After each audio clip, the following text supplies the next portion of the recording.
پچھلے دنوں ہمارے ایک بزرگ کی میں ایک بات سن رہا تھا اور یہ بڑا ایک اہم پہلو ہے جس پر ہمیں توجہ کرنی ہے، اور وہ یہ ہے کہ یہ جو اجتماعی جدوجہد ہم کرتے ہیں نا، اجتماعی جدوجہد میں بعض اوقات ہم اپنی جو خلوتیں ہیں ان خلوتوں کو خراب کر لیتے ہیں.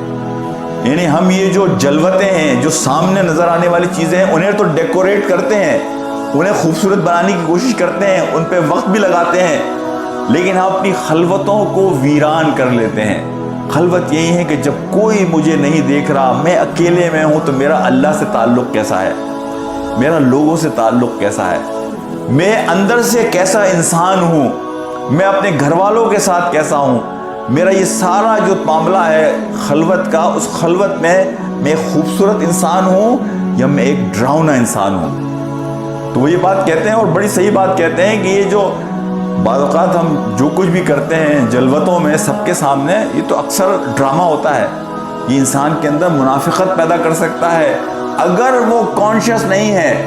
اگر اس نے اپنی جو اکیلے کی جو سیکلوژن کی زندگی ہے، جو خلوت کی زندگی ہے، اسے خوبصورت بنا کر نہیں رکھا.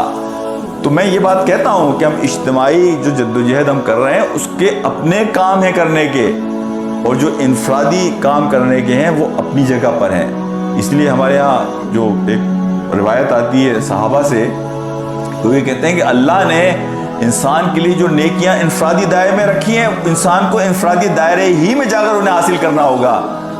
اور وہ حسنات اور نیکیاں جو اجتماعی دائرے میں انسان کے لیے اللہ نے رکھی ہے، اسے اجتماعیت کے دائرے میں جا کر ہی حاصل کرنا ہوگا.